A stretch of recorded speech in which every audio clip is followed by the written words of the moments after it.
Bonjour, mon nom est Isabelle Gagnon. Bienvenue à Accès MRC. Aujourd'hui, je reçois Mélanie Lapierre du Centre d'écoute et de prévention du suicide 02. Bonjour, Mélanie. Bonjour.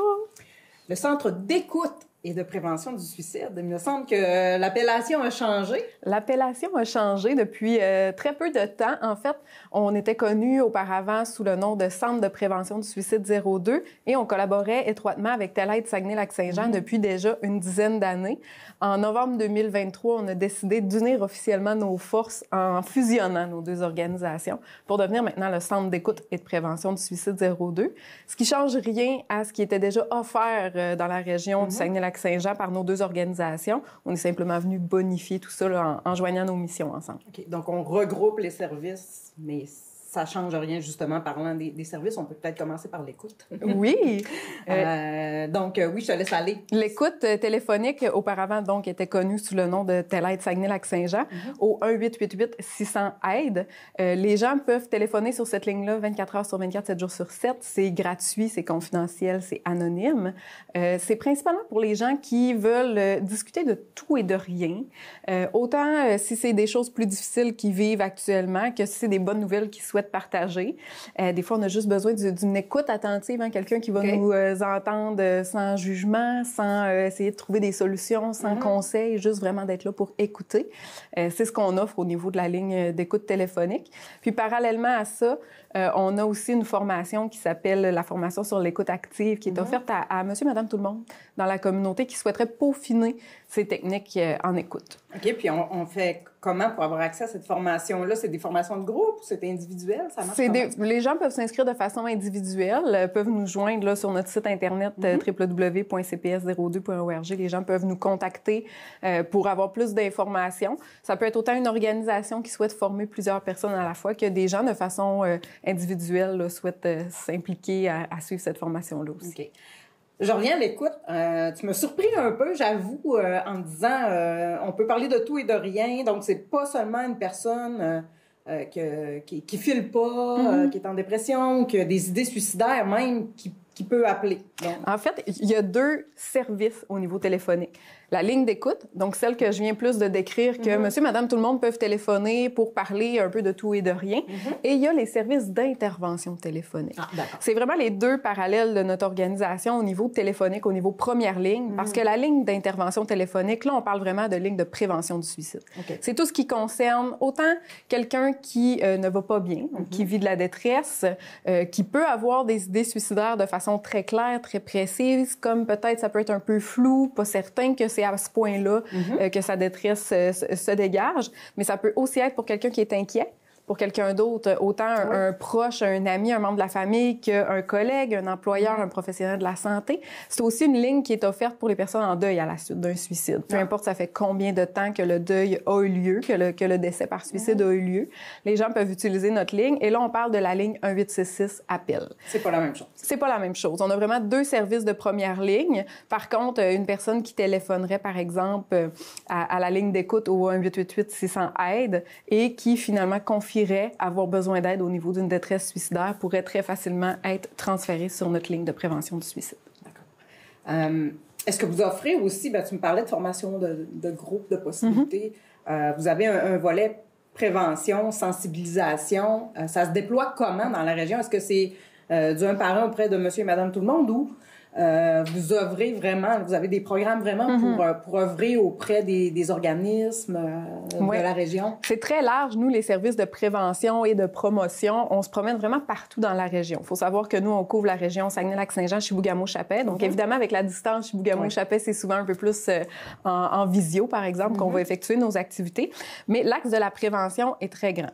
On fait autant des activités comme des ateliers de sensibilisation dans des organismes, dans des écoles, dans des entreprises, dans le grand public aussi. Ça peut arriver qu'on fait des activités à ce niveau-là. On fait aussi des kiosques dans les mêmes milieux. On est sollicité par des gens sur le territoire qui vont venir demander ce genre d'activité-là, où on va parler, évidemment, on va aborder nos services avec ces gens-là. On va aussi parler des signes précurseurs en prévention du suicide, comment on peut détecter que quelqu'un ou que même nous-mêmes se rendre compte qu'on vit de la détresse. Et on va aborder certains sujets, là, dépendamment de devant qui on est. Donc, évidemment, si on fait, par exemple, des ateliers devant des professionnels de la santé et des services sociaux, il va y avoir un aspect un petit peu plus axé vers leur profession. Tandis que quand on est avec monsieur, madame, tout le monde, que ce soit jeune ou moins jeune, on va aller un petit peu plus large à travers qu'est-ce que concerne la prévention du suicide, briser les mythes, ramener des réalités, en fait. On fait beaucoup les mythes et réalités. Ça, c'est un axe de la prévention. On a aussi plusieurs projets qu'on met de l'avant ou qu'on développe pour accentuer la prévention du suicide sur le territoire. Dans la dernière année, on a monté un projet pour les premiers répondants qui interviennent sur des situations où il vient d'avoir un décès par suicide. On a aussi développé un projet en collaboration avec les policiers et les agents carcéraux pour la prévention du suicide dans ces milieux-là. Donc, vraiment auprès des policiers, des policières et des agents qui pourraient eux-mêmes développer de la détresse. On organise la semaine de prévention du suicide, la journée mondiale aussi de prévention du suicide. Parfois, on fait des activités un peu plus grand public, par exemple, un spectacle où on va traiter à travers ça de la prévention du suicide. On a aussi la journée tatouage où on invite les gens qui le souhaitent à venir se faire tatouer pour la prévention du suicide. On fait aussi notre propre matériel visuel, de matériel promotionnel qu'on va aller distribuer à travers la population. Parallèlement à ça, il y a aussi des groupes d'entraide et de soutien où on va offrir des rencontres de groupe aux hommes qui vivent des difficultés quelconques, pas nécessairement liées à la prévention du suicide, mais par exemple une rupture amoureuse, une perte d'emploi, puis qui aurait besoin de soutien. On a des rencontres aussi à ce niveau-là concernant la prévention.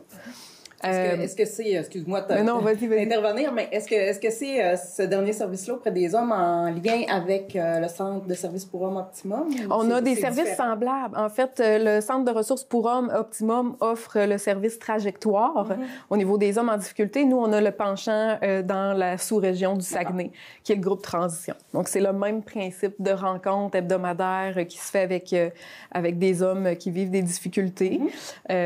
Donc, ça, c'est des exemples de ce qu'on fait au niveau de la prévention. Puis, nous, on est vraiment, plus les gens nous interpellent pour différents besoins, différents projets aussi. Parfois, c'est la communauté qui va dire, nous, on veut s'impliquer, on veut faire une marche pour la prévention du suicide, une course, diverses activités, on va être là. On travaille beaucoup en collaboration avec les partenaires régionaux aussi, avec l'établissement de détention de Roberval, avec la communauté de Mastheuiache. On organise plusieurs activités en collaboration. Puis, il y a également aussi toutes les formations qui existent dans notre organisme, autant pour les professionnels de la santé. On a des formations, j'ai parlé un petit peu de la formation de l'écoute active, mais on a aussi une formation spécifique au niveau de la prévention du suicide qui peut être offerte aussi à monsieur, madame, tout le monde, qui veut jouer un rôle actif au niveau de la prévention du suicide, savoir comment détecter. Et tous les professionnels de la santé et des services sociaux ont également des formations qui sont adaptées à leur métier. Vous en couvrez assez large. C'est un grand volet. Est-ce que vous êtes une grosse équipe pour faire tout ça? Bien, on est une grosse équipe, oui, quand même, au sens où on est quand même une vingtaine, mais pour couvrir tout le territoire, plus des services 24/7, évidemment, bien, nous, les gens peuvent voir là, régulièrement passer des offres d'emploi pour qu'on puisse agrandir et continuer de soutenir notre équipe là, pour aller rejoindre le plus de monde possible, finalement. Je veux parler spécifiquement de la problématique du suicide. C'est quoi le portrait au Saguenay-Lac-Saint-Jean, au Québec? C'était les chiffres aussi, peut-être comparés... Oui. Au Québec, c'est encore 3 suicides par jour au niveau provincial. On a atteint un certain plateau depuis une dizaine d'années au niveau des statistiques. Ça continue de tendre un petit peu des fois vers la baisse, mais parfois ça l'augmente, mais pas de façon drastique. Okay? On a déjà connu dans les années 90, début des années 2000, autour de 1400, 1600 suicides par année au Québec. Maintenant, on est autour de 1000, 1100 suicides par année. Ça varie selon les années. Un suicide, évidemment, c'est toujours un trop. Puis les efforts de prévention, avant de voir vraiment le résultat, ça peut prendre plusieurs années. Donc, on continue de travailler fort au Québec pour aller vers cette diminution-là. Au niveau de notre région, au Saguenay-Lac-Saint-Jean, pour ça aussi, on est sur un certain plateau depuis quelques années, donc environ 40 suicides par année dans notre région à nous. Et évidemment, bien, les années 90-2000 étaient beaucoup plus élevées. On pouvait compter près de 100 suicides par année. qui est énorme. Ce qui est énorme. Donc, les efforts de prévention continuent d'être là. Le fait que le tabou diminue de plus en plus, je pense que ça va aider, tu sais, à la compréhension de l'importance de demander de l'aide, va continuer d'aider les gens là, à pas se rendre jusqu'à commettre ce geste-là puis d'aller demander de l'aide avant. Est-ce qu'il y a des groupes de personnes qui sont plus à risque d'avoir des idées suicidaires ou de passer à l'acte? Est-ce que vous remarquez qu'il y a des personnes qui sont plus vulnérables? Bien, c'est sûr que, tu sais, on ne se cachera pas que le suicide, ça peut toucher tout le monde. La détresse touche tout le monde. Tout le monde peut vivre des choses un jour qui vont peut-être leur amener ce genre de détresse-là. Personne n'est à l'abri, donc c'est pourquoi c'est important d'être au courant des services d'aide puis de comment prévenir. Par contre, selon les statistiques, c'est sûr qu'on remarque qu'il y a des groupes qui reviennent de façon plus fréquente. On parle entre autres des gens qui souffrent d'un trouble de santé mentale, qui souffrent d'un trouble de consommation, des gens qui ont peut-être déjà par le passé commis des tentatives de suicide. Dans les années qui suivent, les mois qui suivent, là, des fois, c'est quelque chose qui peut se répéter. On parle beaucoup aussi des hommes en situation de vulnérabilité. Donc, au niveau des statistiques, là, le nombre de décès à la suite d'un suicide est plus grand chez les hommes. On parle de 80% des suicides complétés qui sont actes d'hommes. Puis, il y a les jeunes au niveau davantage centre jeunesse, parce que les jeunes là, qui, de façon générale, ne sont pas la catégorie d'âge qui ressort le plus dans les statistiques, mais évidemment, les jeunes qui ont des situations qui les amènent à vivre des contextes en centre jeunesse, de par, parfois la séparation avec les parents, la complexité au niveau de l'école et tout ça, les troubles de comportement, là, va faire en sorte que des fois, ils vont vivre plus de détresse. À propos des jeunes, c'est des situations, là, ce que tu me parles, qu'on voit de plus en plus dans les dernières années, au niveau d'augmentation de l'anxiété, justement, les troubles de comportement et tout ça.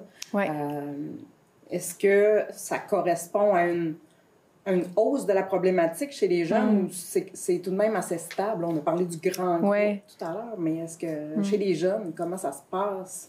Pour le moment, les statistiques qu'on a, c'est beaucoup plus relié à la présence d'idées suicidaires et aux tentatives de suicide, non pas nécessairement au décès. Évidemment, les idées suicidaires et les tentatives de suicide ont augmenté chez les jeunes. C'est quelque chose, évidemment, là, qui se parle beaucoup au niveau de la santé mentale, de l'anxiété, anxiété de performance. Là, on sait qu'entre autres, depuis la pandémie, il y a eu beaucoup de fragilisation au niveau de la santé mentale de nos jeunes. C'est ce qu'on voit beaucoup plus en augmentation là, dans les dernières années. On a parlé des types de personnes, mais est-ce qu'il y a des causes, des situations que les gens vivent qui sont plus à risque? Bien, nous, on travaille beaucoup avec ce qui s'appelle les facteurs de risque et les facteurs de protection. Évidemment, le suicide, c'est multifactoriel. C'est jamais une seule situation qui va amener des idées suicidaires, c'est l'accumulation de tous ces facteurs-là, de tous ces événements-là. C'est sûr qu'il y a toujours ce que nous, on appelle la goutte qui fait déborder le vase. Donc, un moment qui peut être critique. On parle, entre autres, de différentes pertes, que ce soit des décès, des deuils, ruptures amoureuses. Ça peut être aussi une perte au niveau cognitif, au niveau physique, une annonce d'un diagnostic, des enjeux au niveau peut-être d'un trouble de consommation, diagnostic au niveau de la santé mentale, des prises de médication, des fois là, entre le moment où on commence une nouvelle médication, quand on souffre d'un trouble de santé mentale et l'effet bénéfique de ce médicament-là, ça peut prendre un temps, puis des fois on se décourage. Donc, il y a toutes sortes de situations. On va parler aussi de la violence, de l'intimidation, des traumatismes. C'est large. C'est vraiment large parce que toutes les choses difficiles qui peuvent arriver dans la vie, si à travers tous ces multiples facteurs-là, nos facteurs de protection ne viennent pas balancer cette détresse-là, c'est là que parfois, on en vient à développer une détresse suicidaire. Pour nous, c'est important, c'est vraiment de clarifier le fait que c'est multifactoriel parce que là, on l'entend moins, mais on a entendu souvent dans les dernières années, les 10-15 dernières années, peut-être, là, des situations comme, par exemple, l'intimidation, tue une jeune se suicide à cause de l'intimidation. Oui, l'accumulation d'intimidation et une situation d'intimidation ou de violence peut amener une personne à faire le passage à l'acte. À côté de ça, il y a souvent plein d'autres facteurs autour de la personne, tu sais, qui vont peut-être l'avoir amenée à développer une certaine détresse, puis dépendamment de l'aide qu'elle est allée chercher ou qu'elle a reçue ou pas reçue, de l'entourage, du réseau, de comment la personne elle est de façon personnelle. Est-ce que c'est quelqu'un qui a de l'humour? Est-ce que c'est quelqu'un qui croit que demander de l'aide et que les organisations sont là pour les aider? Tu sais, il y a vraiment plusieurs facteurs qui rentrent en ligne de compte. Fait que c'est pour ça que pour nous, c'est important d'aller informer la population sur le fait que c'est pas juste une situation qui va amener une personne à développer de la détresse. Puis ce qu'on veut que les gens retiennent, c'est de pas attendre non plus d'accumuler trop de situations, trop de stress, trop de perturbateurs avant d'aller chercher de l'aide. Avant que ces idées-là, justement, suicidaires n'arrivent. Ouais. Tu parlais tout à l'heure de défaire les mythes. On peut peut-être en parler de ces mythes-là. Il y en a qui existent encore aujourd'hui. Donc, s'il faut les défaire, quels sont les principaux mythes qui sont reliés là, au suicide? Ce qu'on voit encore beaucoup aujourd'hui, c'est qu'évidemment, parler de suicide ou poser la question à savoir si quelqu'un a des idées suicidaires va donner l'idée, va transmettre l'idée. C'est pas quelque chose qui s'attrape. Hein? Pas un virus? Non, c'est ça. Moi, depuis 2020, je dis souvent, c'est pas comme la COVID, hein? Ça s'attrape pas là, juste en respirant le même air. Puis parler de suicide de la bonne façon, faire de la prévention du suicide, ça va diminuer les risques de suicide, ça les augmente pas. Puis de poser la question à quelqu'un qui nous inquiète, est-ce que ce que tu vis t'amène à avoir des idées suicidaires? Si la personne n'a pas ces idées-là, elle va juste dire non. Puis si la personne nous répond que oui, c'est parce qu'elle se sent à l'aise de nous le dire, puis qu'elle a entrevu, de par notre question, une ouverture, je dirais pas une aisance, parce que c'est toujours des fois délicat. Facile, hein? Ben oui, c'est ça. C'est pas un sujet facile, mais de poser la question à quelqu'un, ça fait en sorte que maintenant, elle a quelqu'un à qui partager sa détresse. C'est peut-être ça qui va ouvrir la porte, justement, à ce qu'elle ne passe pas à l'acte. Exactement. Donc ça, c'est encore un mythe là, sous lequel on est souvent confronté. Le fait de poser la question, de parler de suicide, ça donne pas l'idée. Il y a beaucoup aussi le mythe concernant le fait que certaines personnes peuvent manipuler ou tenter d'attirer l'attention en parlant de suicide. Le fameux crier au loup. Nous, ce qu'on dit en général, c'est que les personnes qui vont crier au loup ou qui vont parler de suicide fréquemment, qui vont avoir des idées suicidaires fréquentes ou qui vont faire des tentatives de suicide fréquemment, même si des fois l'impression peut donner que la personne veut attirer l'attention avec ça, ça reste que derrière ça, il y a une détresse. Puis, tu sais, quelqu'un qui va bien ne pensera pas à manipuler les gens autour d'elle avec la problématique du suicide. C'est que peut-être qu'elle y pense au point de commettre des passages à l'acte. Peut-être qu'elle le dit comme ça parce qu'elle vit une détresse et elle ne sait pas comment le verbaliser autrement que par des signes qui peuvent être précurseurs au suicide, mais ça cache toujours un certain mal-être. Fait que c'est important que les gens restent à l'affût des commentaires comme ça, puis de pas faire comme si rien n'était. Puis si c'est des situations dans lesquelles on se retrouve un petit peu mal à l'aise ou qu'on se retrouve dans des situations où on avait coupé les ponts, par exemple, avec cette personne-là parce qu'il y a des enjeux à ce niveau-là, de ne pas hésiter à utiliser des services comme les nôtres pour que nous, on puisse prendre la relève puis accompagner cette personne-là. Donc, ça serait les deux principaux mythes là, qu'on voit beaucoup, qu'on a beaucoup encore à détruire. Évidemment, il y en a encore plusieurs autres là, parce que c'est quand même un sujet qui est encore tabou, bien que ça s'ouvre de plus en plus, puis que les gens en parlent de plus en plus. On voit souvent aussi, le fameux « on l'a pas vu venir ». Quelqu'un qui veut se suicider le dira pas, il en parlera pas. Fait que si quelqu'un nous en parle, ça veut dire qu'il pense pas vraiment. Ça non plus, ça aussi c'est un mythe en fait. Là. C'est qu'il y a autant de personnes qui en parlent pas que de personnes qui en parlent ouvertement. Ça dépend surtout de la personnalité de la personne puis de comment elle nomme sa détresse en fait. Là. Il y a des gens qui vont plus la garder subtilement, qui vont montrer d'autres signes sans nécessairement que ce soit verbal. Mais il y en a d'autres qui vont le dire très clairement aussi.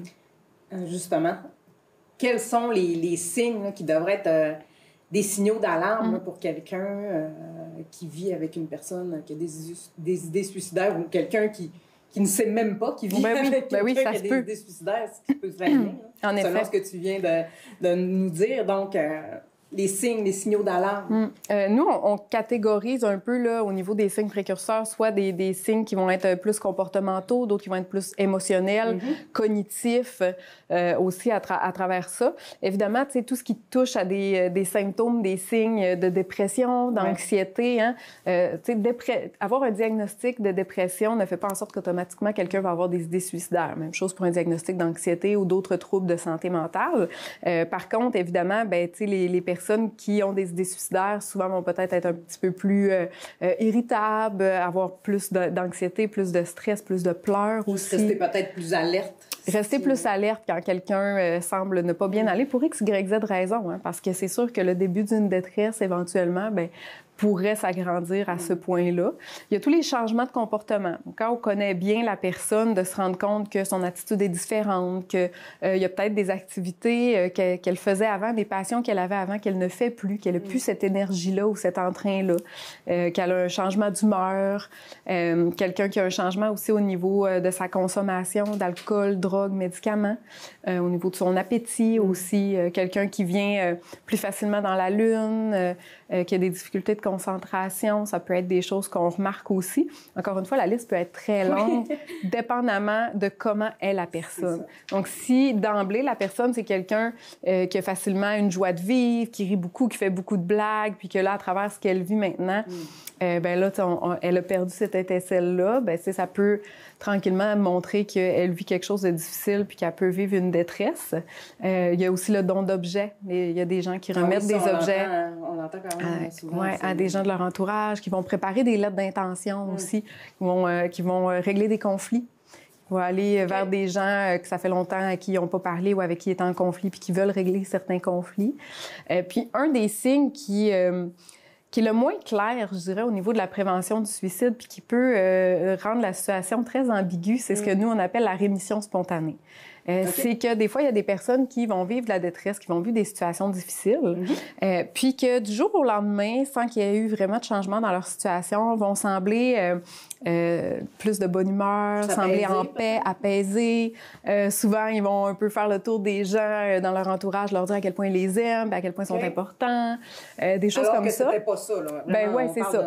On parle d'un changement assez radical, puis automatiquement, le réflexe de l'entourage, puis c'est normal, c'est de « Ah, ben là, elle a l'air d'aller mieux, on va le prendre aujourd'hui. » Puis tu sais, c'est normal, ce sentiment-là de dire « Bon là, aujourd'hui, je peux un petit peu lâcher prise sur mon inquiétude. » Sauf que quand c'est vraiment un changement drastique comme ça, souvent, c'est parce que la personne, elle est en paix avec sa décision, puis elle sait que sa souffrance va se terminer. Pour nous, c'est un des signes les plus inquiétants au niveau de la prévention du suicide à cause de ça, parce que généralement, la personne, sa planification, elle est complète, elle est faite, puis généralement... Exactement, puis généralement, c'est dans les jours qui suivent. Donc, c'est un signe à être vraiment à l'affût, là. Mélanie, on est dans la semaine de prévention du suicide, on est en plein dedans. Oui. Qu'est-ce qui se passe de votre côté cette semaine? Cette semaine, puis cette année, en fait, de notre côté, habituellement, on organisait beaucoup des activités grand public. Puis là, cette année, on a voulu laisser la place à la population de faire appel à nous un peu plus. Quand on a des activités grand public, évidemment, ça boucle un peu plus notre agenda. Et les gens nous demandaient beaucoup, puis ça nous fait vraiment plaisir de pouvoir aller à la rencontre des gens dans leur milieu. Donc, cette année, on a plusieurs ateliers et kiosques de prévus. On a aussi, dans la semaine, un brunch pour les personnes en deuil à la suite d'un suicide. On commence toujours la semaine de prévention du suicide avec cette activité-là. Donc, cette année, c'était dimanche le 2 février, où on invite les gens qui ont perdu un proche à la suite d'un suicide de se rassembler avec des intervenants de chez nous pour prendre soin d'eux.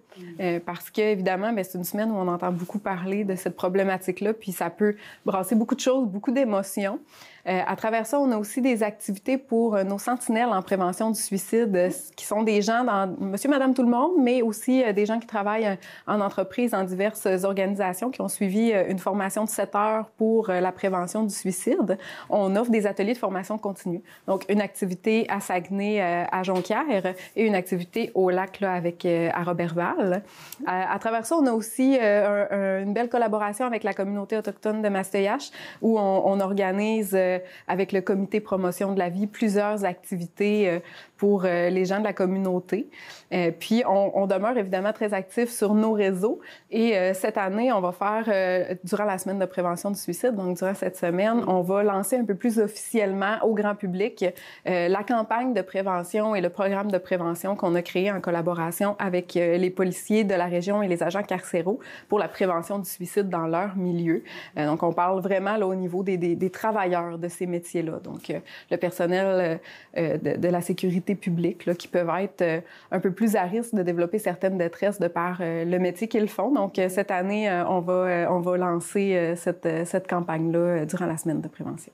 Avant de se quitter, on peut peut-être rappeler les numéros de téléphone que tu as mentionnés en début d'émission. Oui, donc on a la ligne d'écoute pour les gens qui ont besoin de briser la solitude, qui ont besoin de discuter, de jaser, qui est au 1-888-600-AIDE. Et si on est inquiet pour un proche, si nous, on va pas bien, si on vit de la détresse des suicidaires ou si on a perdu un proche à la suite de suicide, la ligne de prévention du suicide au 1-866-APPEL.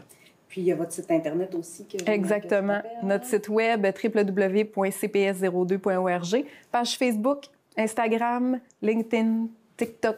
On est toutes là-dessus. On invite les gens à nous suivre là, parce qu'on publie là, plusieurs fois pour, oui, démystifier la problématique du suicide, mais aussi souligner des fois des efforts de prévention qui est fait dans la région, puis tenir les gens au courant des services qu'on offre. Merci beaucoup de ta présence aujourd'hui. Merci à vous. Merci également à vous. Je vous souhaite une bonne semaine et je vous donne rendez-vous la semaine prochaine pour un autre épisode d'Accès Immersif.